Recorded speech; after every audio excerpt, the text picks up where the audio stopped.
For as long as people have inhabited the earth, they've wondered about the elements and the source of their power. What kind of enormous creative force lies behind creation? Who is the author of the thundering earth, with its whirling winds and roaring waters that cover most of its surface? As God's handiwork is revealed, we can but observe and wonder at the power and majesty of the awesome forces of God's creation. Hello, I'm Jim Pemble, your guide for this exciting series about the powerful forces of creation at work in the world around us. In the next hour, we're going to witness the weather, unleashed in its mightiest forms, and see some of the most dramatic storm footage ever gathered by both curious scientists and other weather observers. We'll learn about the dynamics of the weather around the globe and how the planet continually generates unimaginable atmospheric energies every minute of the day. We'll discover how hurricanes and tornadoes are born and find out more about the science and the art of weather forecasting. We'll also learn that no matter how good we are or ever get at tracking and predicting weather, it will always bring us into direct contact with one of God's most awe-inspiring sources of uncontrolled energy. Join me now as we explore the Earth's weather and experience the great maelstroms that shape our atmosphere, sweeping across the face of the planet. Get ready, you're about to be carried aloft around the globe on its whirling winds.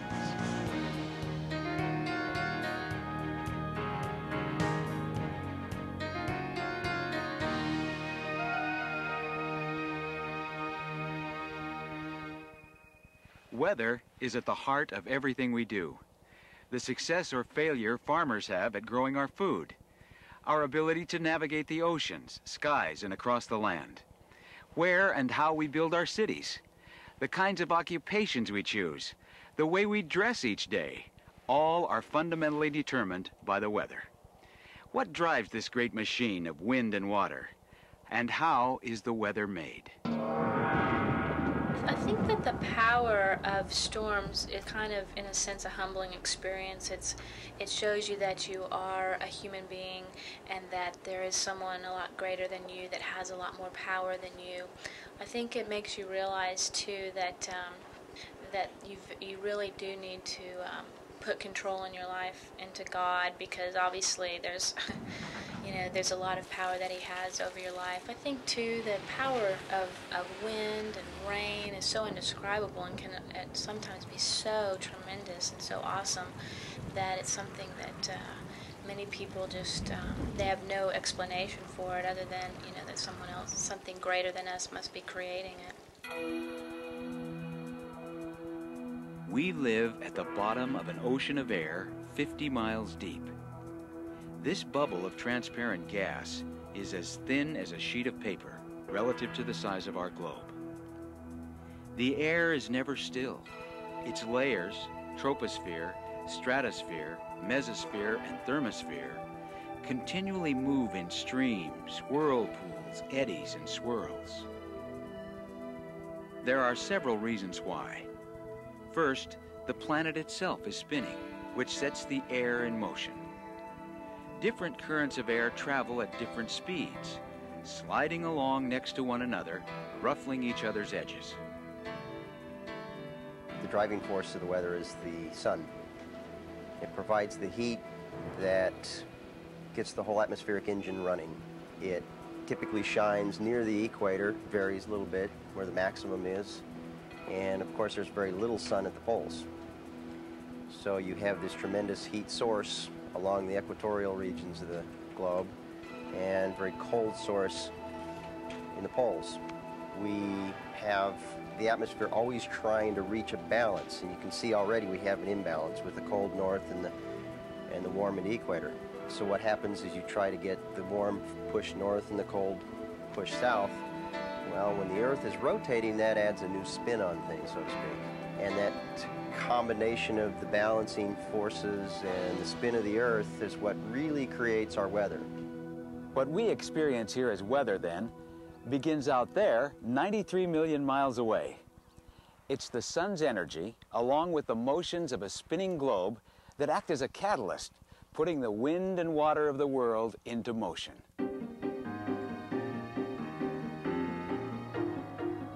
Heat from the sun evaporates water from oceans, lakes, and rivers.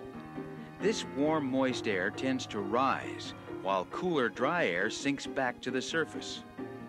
As the moist air gathers in the cold upper atmosphere, tiny ice particles form and coalesce into clouds. When they're saturated beyond their capacity to hold more moisture, the clouds rain back their water onto the land and into the sea.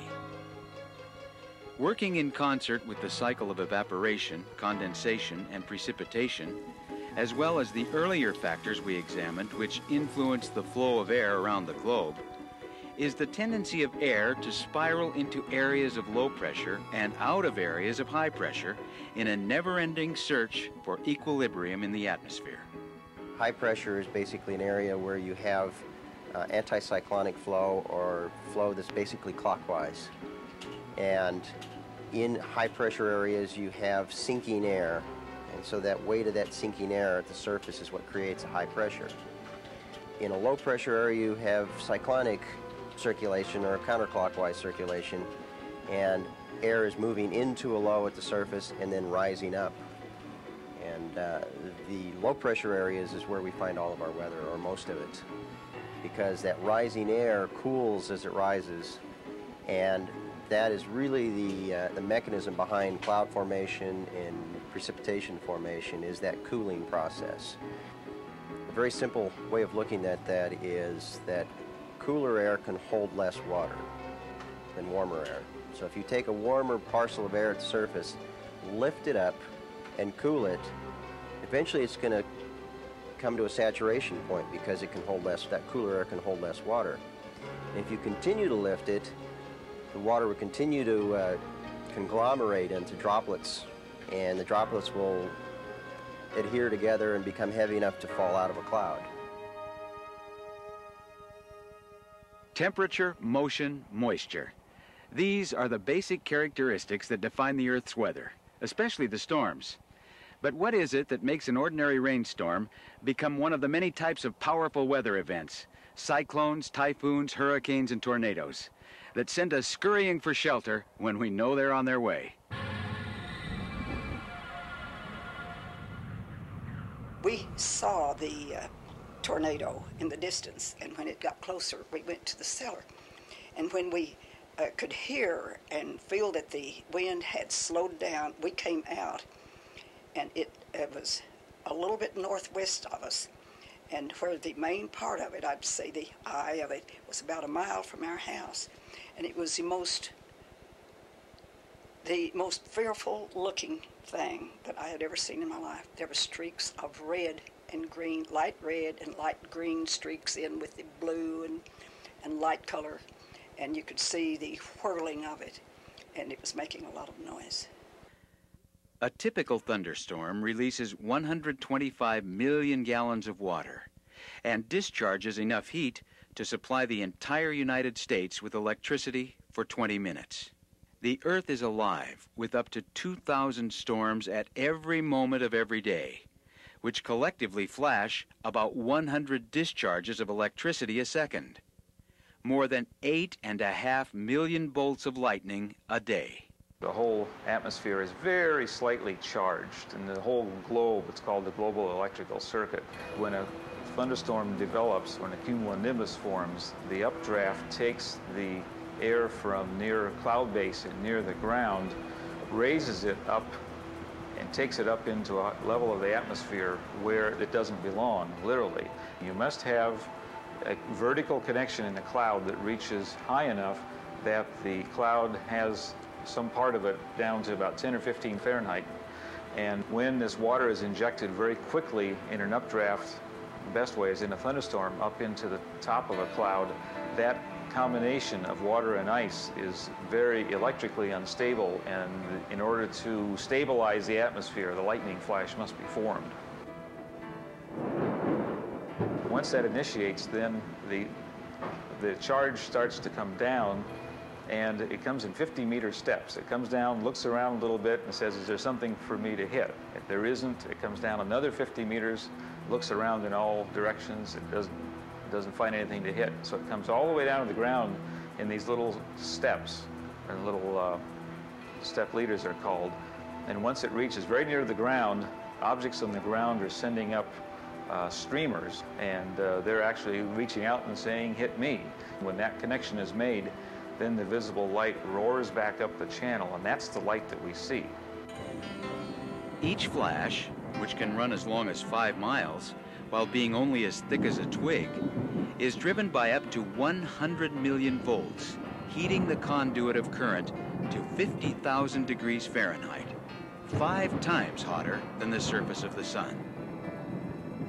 The air around the bolt of electricity becomes superheated, producing an explosive clap of thunder with sound waves that move through the air at 720 miles per hour. When I was 17, I was coming home during a storm that had a lot of thunder and lightning, and as I was coming around the corner, my Volkswagen got hit by lightning. And at the time it happened, I knew it was happening because you're surrounded by white. I mean, the most brightest white flash that you could ever imagine. And it just knocked my car just right off the road, off to the curb. And I sat there really shook for quite a while. When I could finally get out, I had a big old dinner plate size burn mark on the hood of my car right where it had been hit. And the force of that lightning being able to push a whole car, you know, just, it was amazing. It was just amazing. Bizarre aberrations about the effects of lightning fill the record books. Holes sizzled into church bells. Potatoes baked where they lay buried beneath the soil. People talking on the phone, jolted by current transmitted down a phone line. Golfers swinging a club, attracting an atmospheric discharge. Umbrellas becoming instant lightning rods.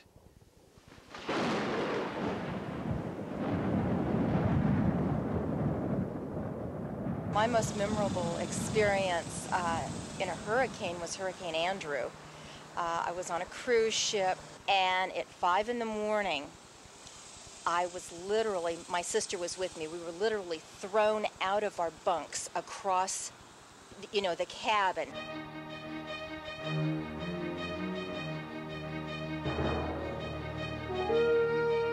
Most of the great storms of the world are born at sea. Hurricanes and typhoons are severe tropical storms. Within them, winds spiral inward toward the center of the storm, clockwise in the southern hemisphere and counterclockwise in the northern hemisphere. Light breezes, sometimes even the proverbial calm, prevail at the storm's center, where barometric pressures drop dramatically. Typhoons are hurricanes that occur in the waters of the Asian Pacific. Hurricanes are the most formidable tropical storms, with winds that reach 72 miles per hour or greater. Hurricanes can generate enormous energies, sometimes surpassing that of a 1 megaton nuclear explosion, more than 1 million tons of TNT. In southern Florida, when Hurricane Andrew slammed ashore the morning of August 24, 1992, it hit with winds reaching 145 miles per hour. And the water was just pouring over the decks. The waves were so high, and we were just being tossed back and forth. And I don't think there was anybody there that didn't think that they wouldn't be dead, that the ship was going down. I mean, that was just the whole feeling, the noises, the way people were clinging to each other was, we're dying. We are drowning right now. And thank God, you know, it started subsiding enough that we knew everything was getting better. A hurricane is quite a different animal. It typically generates from an instability area in the tropics, a group of thunderstorms or something along the tropics. And rather than having a cold front involved where it lifts the atmosphere and cools it and starts the generation of the storm, it actually feeds on warm water. It grows and matures, and as long as it's over warm water, it'll grow and grow and grow. As it moves over land, it loses its heat source, it loses its moisture source. The hurricane is also quite a large storm compared to, say, a thunderstorm. A thunderstorm is a couple of miles across. A hurricane is 100 miles across. It was like we were a little bitty cork. All of a sudden, here's this force of nature that's taking this humongous ship, and it's just turning it and twisting it just like it was nothing. I mean, it just was like we and the ship were nothing. I mean, the storm, the act of God, whatever, was the most powerful thing that I had. Just unbelievable. The hurricane has a lot of thunderstorms embedded in it, but it's a giant circulation center that spans a couple of 100 miles or 100 miles. And in that respect, it's similar to a large Pacific winter storm that moves across country, only it's warm instead of cold.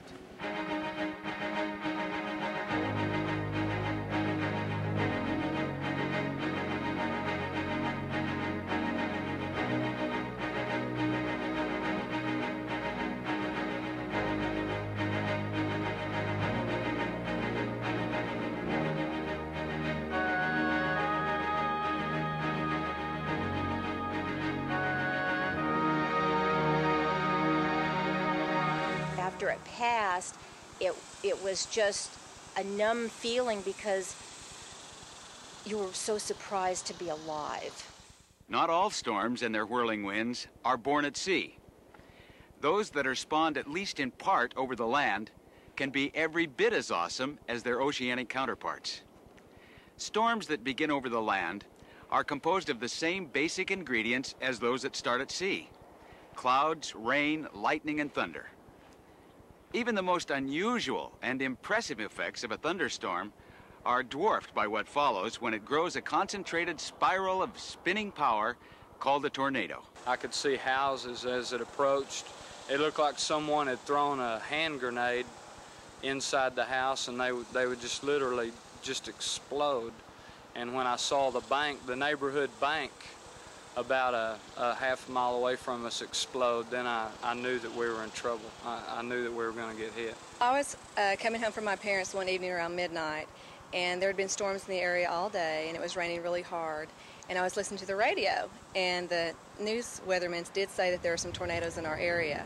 And so I was driving home. There's a little country road, about 2 mile strip of country road to my house, and it started hailing really, really bad.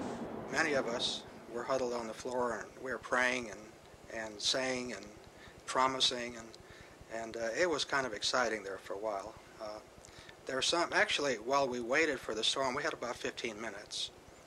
Believe it or not, we had altogether about 15 minutes of warning, and some of the people were more apprehensive then than actually during the tornado, worrying about when the storm was coming, what would happen, and how would they fare. Was probably more worrisome to them than anything else, because when the storm hit, it was so fast. It was just there and gone in a shot. The conditions for a tornado are provided by the Gulf of Mexico's warm breezes and Canada's frigid winds. The temperature and the moisture fields are correct. And to get those fields together, we also end up getting a unique section of the winds. We'll have winds from the southeast at low levels and winds, say, from the west at higher levels, maybe at 10 to 20, 30,000 feet off the ground. And that combination of the winds and the right kind of temperature and moisture fields leads to the development of what we refer to as supercell thunderstorms, which are the most violent thunderstorms that are known to man and the ones which produce most of the violent tornadoes and almost always produce some kind of severe weather.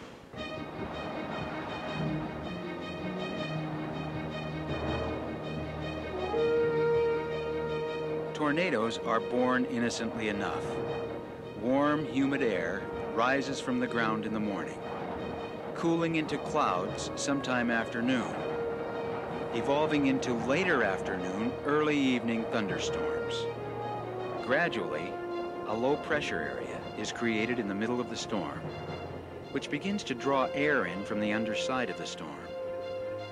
The residents of Tornado Alley, the nickname for a 460-mile strip of land stretching across Missouri, Kansas, Oklahoma, and the Texas Panhandle, know that a twister may be coming when they see a low-hanging mound of cloud accompanied by a downpour of greenish rain and large hailstones. I turned and ran in the house and grabbed my wife, and of course we got in the closet. And immediately when I shut the door, it started, I could hear glass breaking. I wrapped my arms and my legs around my wife, and then it took the roof off. Then the bricks started flying in one wall and out the other wall. It was like being compared to being put in a paper sack and somebody shooting you with a shotgun. It was awesome. It was very frightening, to say the least. All I could do was just pray. The louder and the rougher it got, the louder I prayed. It was pitch black dark, raining and hailing. And the wind was picking up and it's getting really loud. And my car was getting blown off the road. It would literally kind of pick me up and scoot me over. So I thought, this is getting really scary. And so I looked to the sky, and when the lightning would flash, you could see a funnel. You could see a tornado right in front of me. And so I just started praying that, first of all, my family was okay and that I'd make it home safely. I just knew that was the thing to do because I knew that God was stronger than this storm could ever be, and that He's the one I needed to look to help me through this storm. Hail is formed when water droplets coalesce around tiny particles of dust. As the drop falls through the cold air, it freezes. The size of the hailstones is determined by how many times the droplets circulate before they become too heavy for the winds to hold, and they fall to the ground. Supercell thunderstorms are defined by having rotating updrafts that go through a significant depth of the storm and last for a long time. And by a long time, we're meaning maybe half an hour. So this storm itself is actually rotating throughout its entire depth, or most of its depth. One of the things it does that's very important is that it tends to help intensify the updraft, the vertical motions within the storm. And as a result, with a stronger updraft means it can support larger hail. Almost all of the very large hail, perhaps say larger than 2 inches in diameter, almost all of it is probably associated with rotating updrafts. And these updrafts may be going up as fast as 100 or 120 miles an hour or more within the storm. And essentially, a baseball-sized hailstone, the terminal velocity, or the velocity at which it falls at the same speed as the updraft going up so that it falls out of the storm rather than being suspended, is about 100 miles an hour. So essentially, baseball-sized hailstone, standing out in that is the same thing as standing out in front of a major league fastball.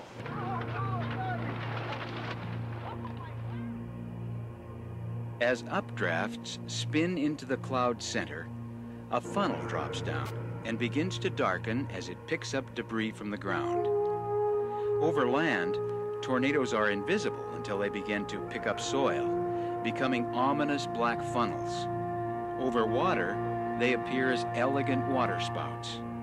We believe that a process goes on something like this.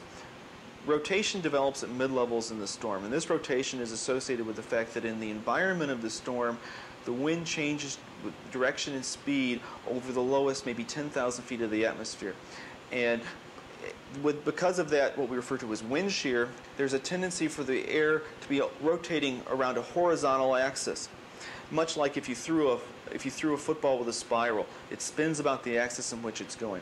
Well, if you can take that air that's spinning and tilt it upwards, it'll rotate around a vertical axis, and that's what we believe happens in supercell thunderstorms. And then once we've got significant rotation down to the ground, the final stage, the production of the tornado, is something else that's not completely well understood, but a large part of it may simply be what we refer to as the ice skater effect. As an ice skater spins with arms out, the ice skater spins slowly, and then as they pull their arms in, they begin to speed up. Eventually, a tornado can spin whirling winds up to 300 miles per hour, packing a punch 100 times that of a 30-mile-per-hour wind. The funnel can move along the ground at a respectable 40 miles per hour. A tree pulled up by its roots, very gently, laid down sideways and left, not a leaf stripped off of it. We saw the minister's house across the street, nothing done to it, but the house next door to it had the roof picked up, the four walls folded in, the pillars that were on the front porch folded on top of that, and then the roof gently set down with not a shingle missing off of it. A little bit further down the street, a car was picked up, and it was like the tornado was trying to clean up the mess it had made. it started scooping debris up underneath the car, and it got to where it was about 2 stories tall, and then it set the car down on top like a chariot, like it made a hot fudge sundae or something out of all this debris. Because of the kind of world that we live in, that disasters happen. And it's like a reminder to me of God's awesome power. You forget his day-to-day creations. It's a powerful reminder of God's presence. What is perhaps most fascinating about the tornado are the legendary stories which abound about the focus and selectivity of its power. Farmers tell tales of large farm animals being picked up and carried off, only later to be found alive along the twister's path. Twisters have been known to pick up kitchen cabinets full of dishes, or tables set for a meal, dropping the cabinet or table hundreds of feet away, leaving every dish unbroken.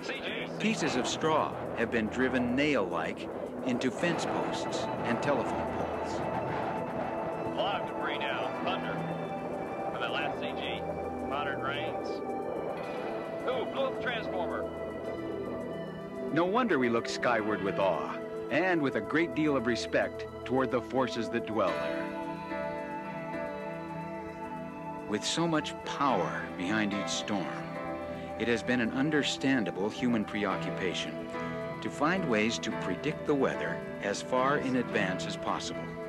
Nowcasting, the name given to the usage of current weather data from periods of up to a few minutes, extending out a few hours, is useful for short-term events, like monitoring thunderstorm, hurricane, and tornado formations and directions.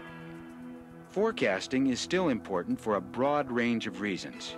For the farmer, who needs to know when to plant crops, to the airline pilots and ship's captains who need to know what awaits them many hours or days away at an air or seaport. A wide array of technologies have been marshaled in our attempts to improve weather forecasting accuracy. 2, 1, 0, ignition, liftoff, 30 after the hour. The GOES satellites are what we call our nowcasters or our severe storm watchers. When you look at the weather that you see on the television, on your local news, that information comes from the GOES satellites. Since the GOES satellites are always in the same position, they constantly look at the United States and its surrounding oceans and give us all the information on tornadoes, hurricanes, severe storms, flash floods, and information like that. With the new geostationary satellites that we're now flying, we can track severe weather constantly. And what we do by tracking the severe weather, it aids us in picking up like a hurricane track or something else, so that we can plot on a map where that hurricane is going and constantly watch it. The big advantage to that is to be able to issue very, very accurate evacuation warnings and protection of health and property. The pictures we normally are looking at are every 30 minutes, but for some very small-scale phenomena like tornadoes, we can look at the imagery every 15 minutes, even every 1 minute, depending on what we're trying to look at. Blue, in this case, are not quite as intense, but they are cold cloud tops, frequently with showers and thunder showers. Red is pretty intense thunderstorms, which you would expect right in the middle of the hurricane. And anything that's not color enhanced is warmer, and the ocean surface is fairly dark. And you can see in the desert Southwest, it's very dark on this particular enhancement curve.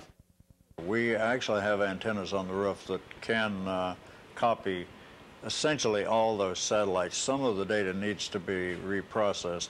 We also have communication lines with them so that if for some reason or another we can't get satellite data, and that would be that one of our computers is down or an antenna is down or something, we can bring it down through the communications line. Our function is to track those disturbances that look the least bit threatening, and they may show up in routine weather observations, or they may show up on a satellite picture, or a couple of other ways we might find out that there's something that arouses our suspicion, and then we track them, watch their development, and once they begin to develop, then we issue forecasts on them. We issue a 3-day forecast on their track and wind speeds, and then Once they begin to threaten land, we issue a hurricane or a tropical storm as appropriate watch, which would be 36 hours before landfall,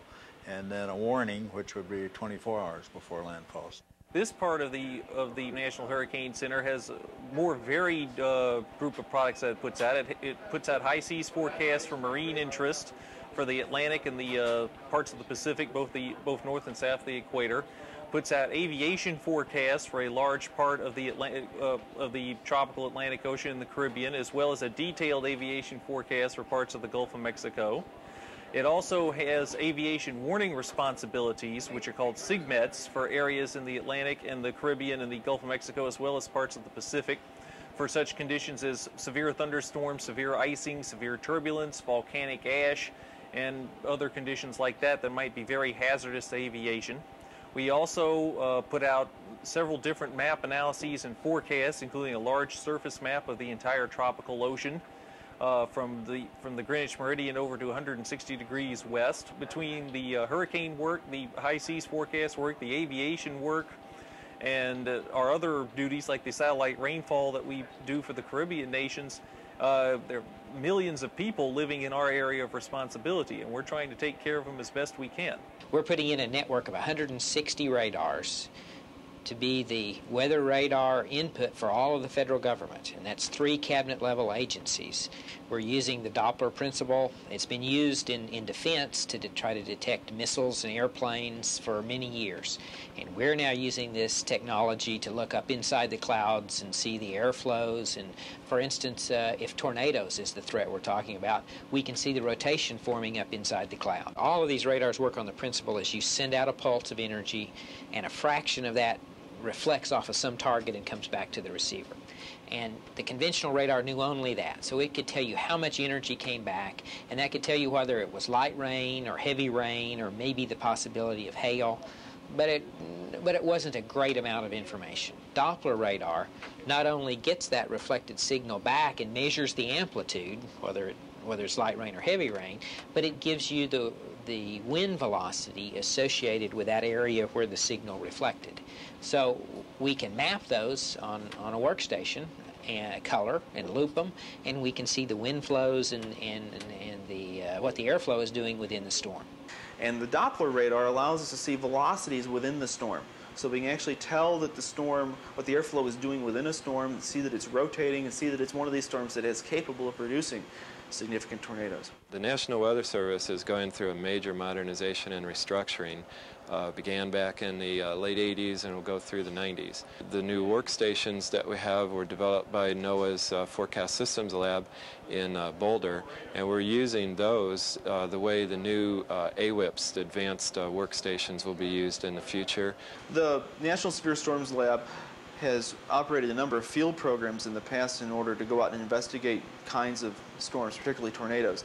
In 1994 and 1995, the lab acted as the host for Vortex, the verification of the origin of rotation in tornadoes experiment, which is the largest project ever to study tornadoes in the world. Mileage 160.5, tornado on the ground. And on that project, we put out 20 vehicles into the field and 2 or 3 aircraft with the idea of attempting to gather a tremendous amount of information about one particular storm on any given day. And so we would have vehicles in the vicinity of the storm trying to take meteorological measurements of the conditions that were in the environment and within the storm itself, so that we could learn more about the way that the storms form, the way that they behave, and hopefully be able to relate that to the kind of observations we can make on a routine basis to help forecasting. Spotting generally evolved out of protecting communities and keeping an eye out for communities. What I basically do is combine them. When I chase, I still perform the spotting function for the Weather Service, or for sometimes for Oklahoma County Emergency Management, sometimes for whatever TV station.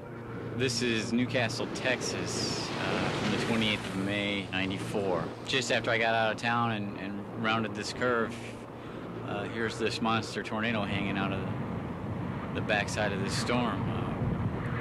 It was, you know, a pretty big tornado. It was the biggest tornado I'd seen it, you know, in my entire chase career at that point.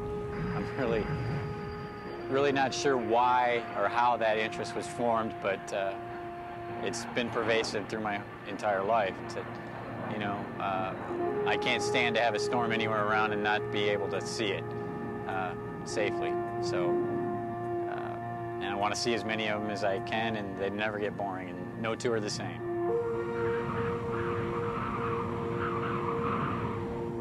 Today's advanced technologies are still supported by many of the forecasting techniques that have been in use for decades.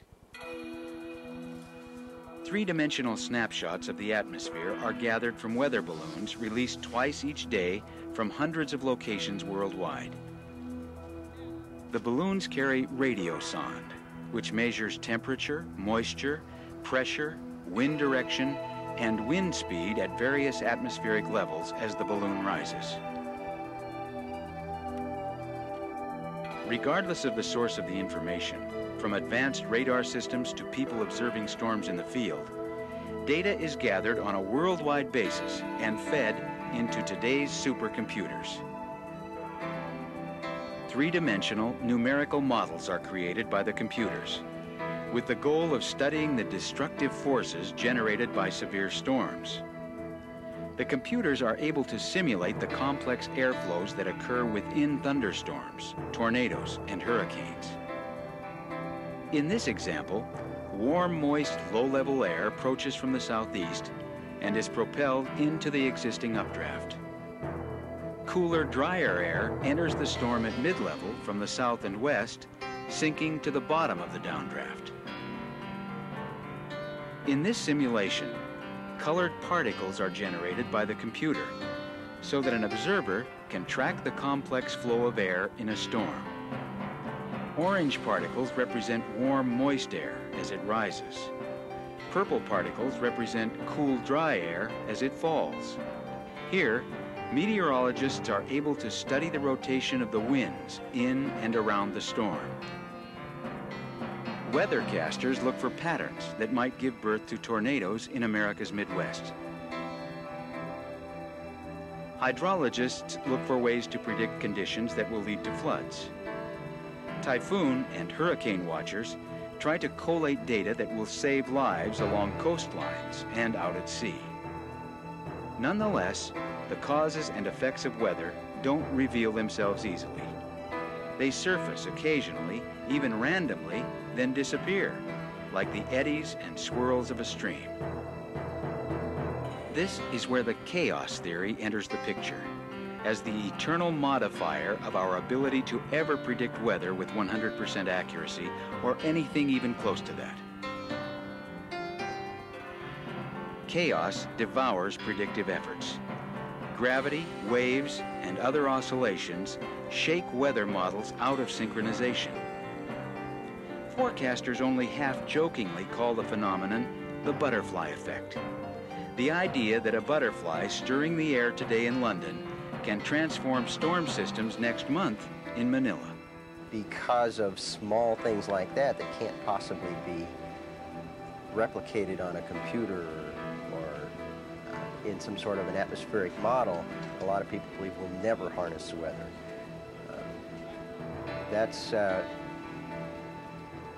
That probably has some validity to it. There are so many things that drive the atmosphere and drive the weather that it will be very, very difficult to harness all those things. And even if we do, even if we model the atmosphere absolutely perfectly, there's still going to be some problems because we have to measure it perfectly in order to start modeling. And right now, no matter how good our instrumentation is, no matter how good our measurements are, there is error in that. So that predictability is something that's going to be a very, very difficult thing to achieve long term. Isn't it reassuring, though, or at least humbling, to think that man will always have only a limited grasp of the details of the grand design of God's creation?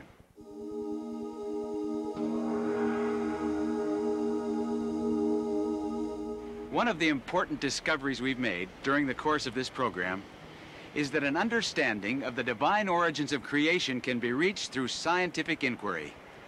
Indeed, it seems almost impossible not to perceive the handiwork of God in the elemental forces of the world once we embark on our journey of investigation.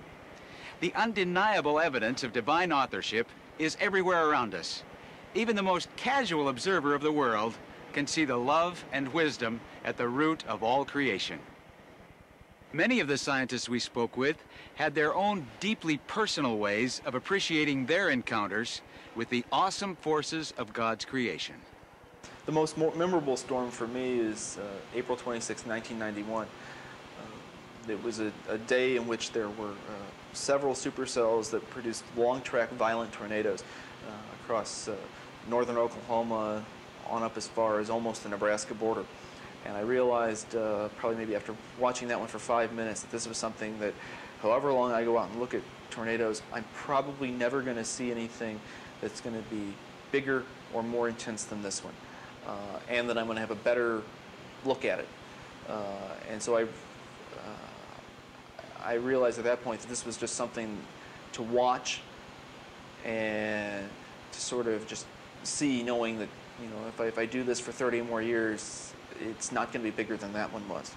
It's just a power that you can't find very easily anywhere else in terms of both, I guess, in terms of raw energy, and then also in terms of, I guess, just, you know, all the different forces at work in the way that they're combining. Well, I've always loved meteorology and love weather and enjoy all types of weather and storms. I find it very challenging, but also very exciting, the fact that every day somewhere in the U.S. there's something pretty interesting going on. And if you're aware of the sky and just keep track of what's going on, wherever you are, there's always something interesting happening. I guess the most interesting part of weather and weather forecasting to me is the power of the weather. How devastating the effects can be. How if we can predict those effects, we can perhaps save lives, certainly property. I read something recently about the power from a thunderstorm. The energy and the heat release from a thunderstorm could generate enough electricity to power all the homes around the world for 20 minutes. I think it's just astronomical what the weather can do and what energies it possesses. It's just a fascinating science to try to figure out what's going to happen with all that energy. I'm just sort of intrigued by them and the way they work, and the way that man is subject to them and not the other way around. When natural forces go on a rampage, we're the ones who have to duck. It's part of the fascination with weather for me that we don't know everything about the weather. I think I would be less interested in the weather if we knew everything about it. I think it's okay for there to be a master plan and a power greater than us that's really in charge, and we just know a part of what's going on. And I feel privileged. I feel blessed to know part of it and be able to work in this area. At every moment of every day, God's powers are evidenced around the globe. As lightning, setting a forest ablaze with cleansing fires that clear away dead brush, making way for new growth. As rain that waters the parched lands of the earth, carrying nutrients into all the plants of our fields and forests. As the life-giving fresh water of our streams, rivers, lakes, and reservoirs. And as the whirling winds that cleanse the air of pollutants and constantly circulate the waters of life around the great blue orb of Earth. And as it is now, so has it always been. Mankind has long witnessed the imprint of God's power in the natural world. King David describes a storm that twisted the oaks and stripped the forest bare. Solomon, a great naturalist of the Old Testament, observed that the wind blows to the south and turns to the north. Round and round it goes, ever returning to its course. These are the enduring images we can conjure when we consider and when we experience, as did David and Solomon, the power of the awesome forces of God's creation.